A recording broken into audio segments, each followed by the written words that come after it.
নষ্ট নীড়। অষ্টাদশ পরিচ্ছেদ। অমল যদিও ভূপতিকে জানাইয়াছিল যে পড়াশোনার তাড়ায় সে দীর্ঘকাল পত্র লিখিতে সময় পাইবে না, তবু দুই এক মেল তাহার পত্র না আসাতে সমস্ত সংসার চারুর পক্ষে কণ্টক সজ্জা হইয়া উঠিল। সন্ধ্যাবেলায় 5 কথার মধ্যে চারু অত্যন্ত উদাসীনভাবে শান্ত স্বরে তাহার স্বামীকে কহিল, আচ্ছা দেখো, বিলেতে একটা টেলিগ্রাফ করে জানলে হয় না অমল কেমন আছে? ভূপতি কহিল, 2 সপ্তাহ আগে তার চিঠি পাওয়া গেছে, সে এখন পড়ায় ব্যস্ত। চারু, ও তবে কাজ নেই। আমি ভাবছিলুম বিদেশে আছে, যদি ব্যামো শ্যামো হয়, বলা তো যায় না। ভূপতি, না, তেমন কোনো ব্যামো হলে খবর পাওয়া যেত। টেলিগ্রাফ করাও তো কম খরচা নয়। চারু, তাই না কি?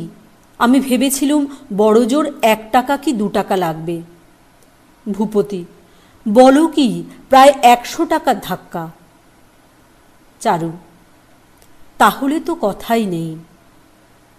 দিন 2 পরে চারু ভূপতিকে বলিল, আমার বোন এখন চুঁচড়োয় আছে, আজ একবার তার খবর নিয়ে আসতে পারো?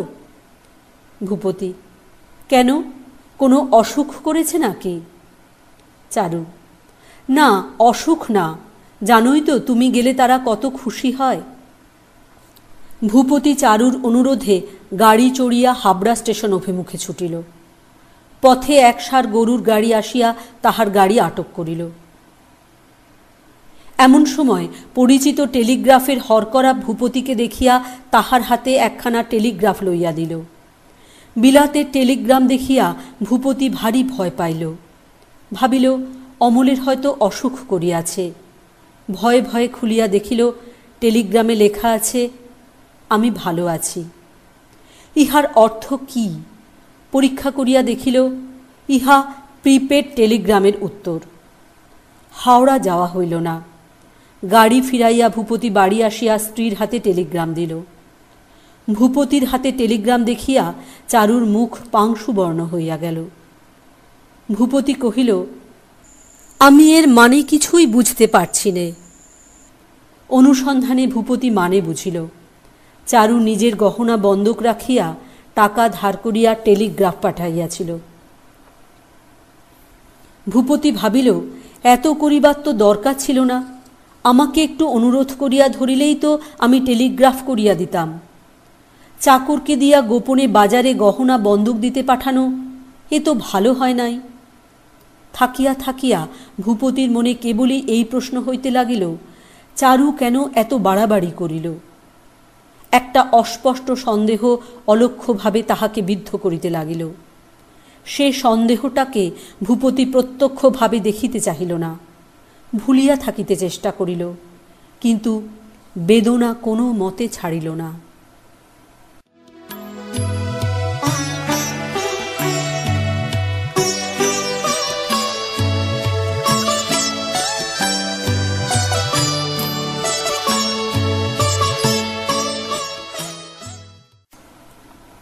ঊনবিংশ পরিচ্ছেদ।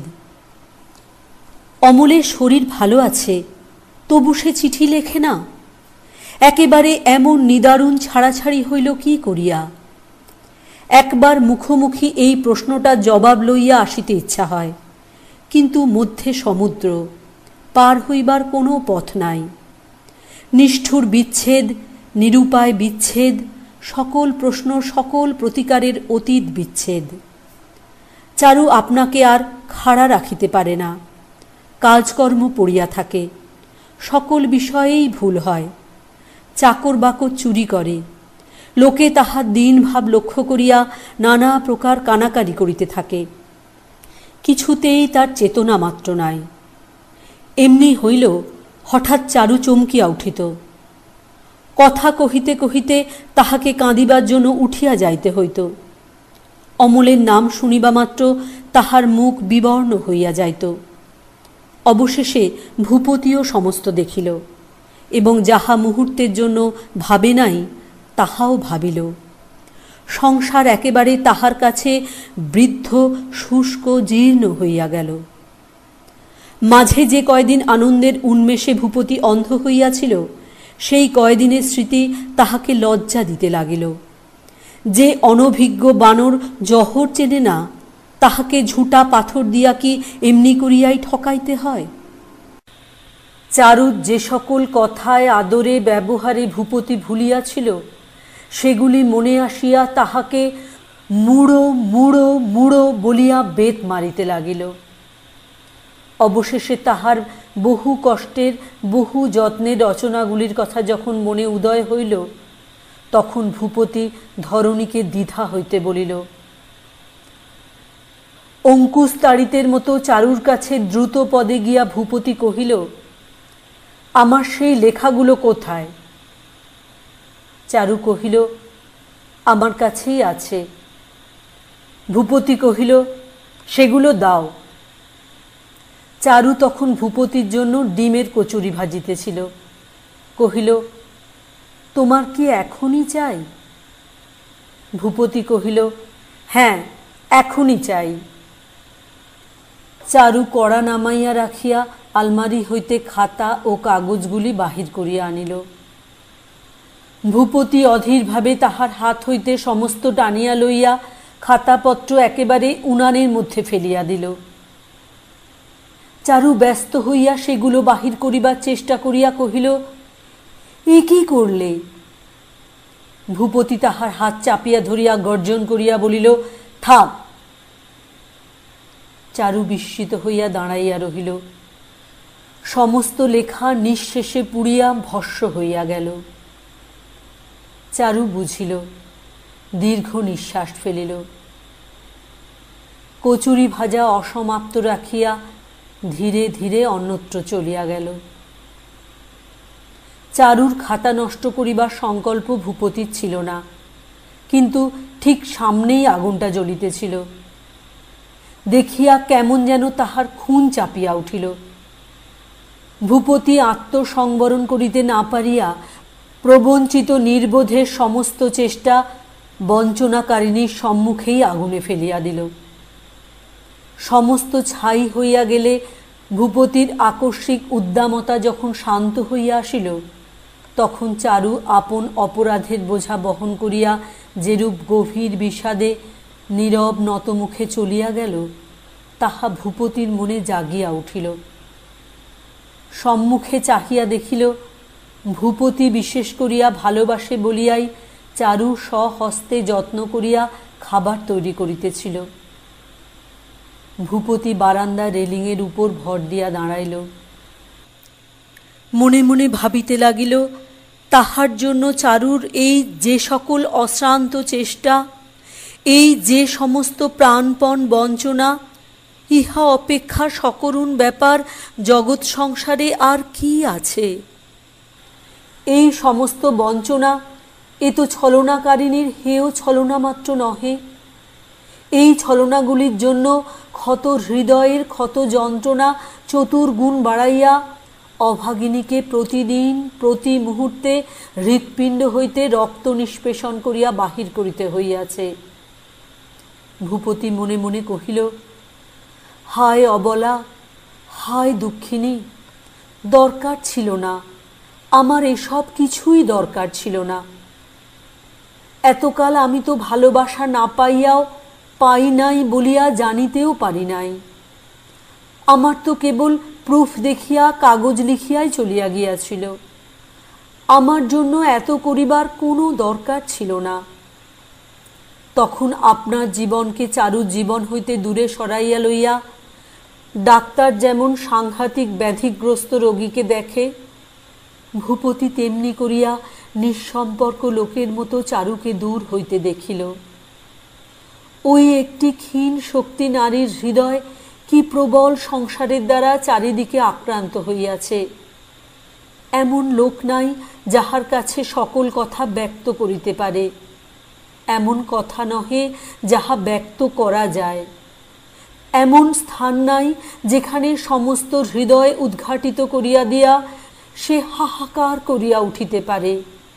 অথচ এই অপ্রকাশ্য, অপরিহার্য, অপ্রতিবিধেয় প্রত্যহ পুঞ্জীভূত দুঃখভার বহন করিয়া নিতান্ত সহজ লোকের মতো, তাহার সুস্থ চিত্ত প্রতিবেশিনীর মতো তাহাকে প্রতিদিন গৃহকর্ম সম্পন্ন করিতে হইয়াছে।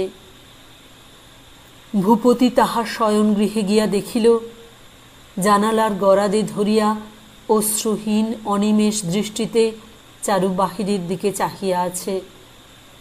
ভূপতি আস্তে আস্তে তাহার কাছে আসিয়া দাঁড়াইল, কিছু বলিল না, তাহার মাথার উপরে হাত রাখিল।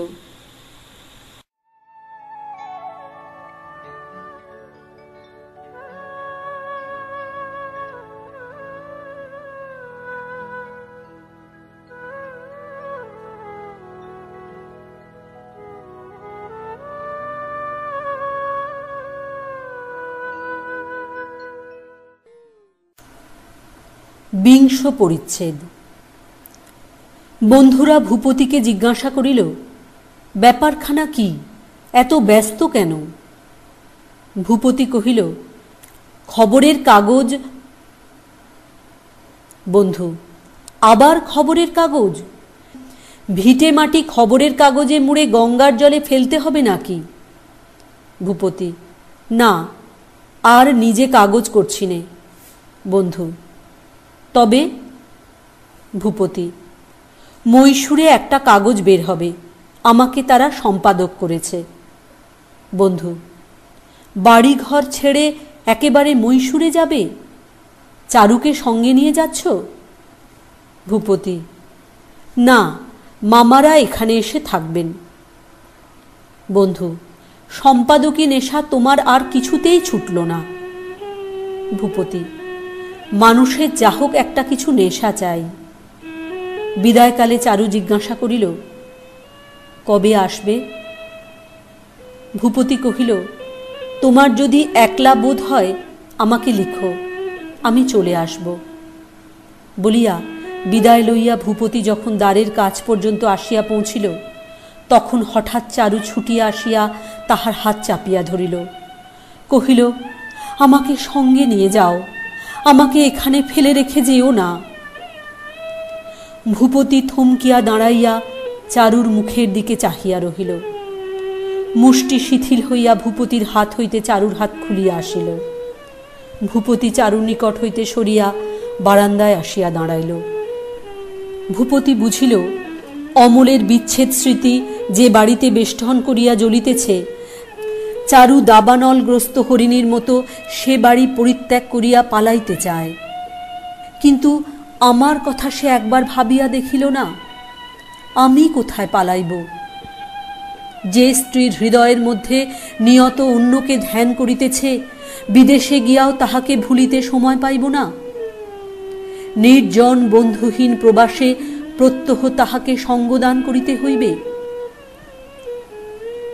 সমস্ত দিন পরিশ্রম করিয়া সন্ধ্যায় যখন ঘরে ফিরিব, তখন নিস্তব্ধ শোকপরায়ণা নারীকে লইয়া সেই সন্ধ্যা কি ভয়ানক হইয়া উঠিবে।